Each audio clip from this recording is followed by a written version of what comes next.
In Hermann Hesse's novel Magister Ludi, set in Europe in an unspecified future, we encounter an imaginary elite educational institution called Castelia, a community devoted to the mind, whose carefully selected members are given a unique opportunity to develop their diverse creative and intellectual capacities. Every facility imaginable is placed at their disposal, and they are protected from all worldly pleasures and assured a basic allotment of food, clothing, and shelter. In return for this, they sacrifice all desire for material rewards and fame. In Castelia, there are no titles or honors, nor is there any possibility for marriage, family life, or proprietary possession. For Castelians, meditation plays a key role and is seen as a necessary balance to a vigorous intellectual life. Only a few seem to realize its spiritual value. Most Castelians graduate and work as teachers or instructors. The most highly gifted individuals, however, either continue their studies or become part of Castelia's elite, the glass bead game players. Hesse's protagonist, Joseph Netz, studies and develops under Castelia's guidance and eventually takes place in the hierarchy. Throughout his life, Joseph is conscious of an inner sensation which he describes as an awakening. It is his personal way of describing his own growth of consciousness.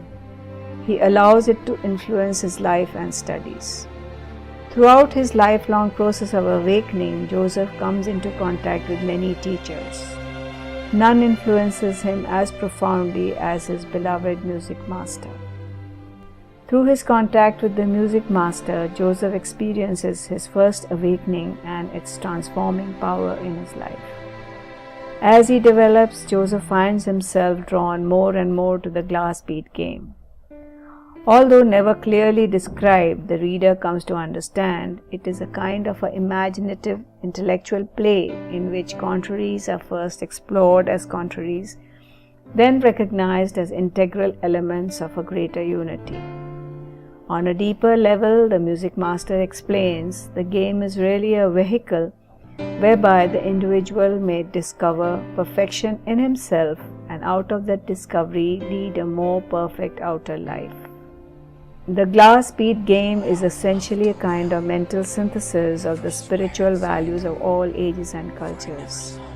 As his life unfolds, Joseph is revealed as a rare combination of intellectual adeptness and secure inner balance and modesty.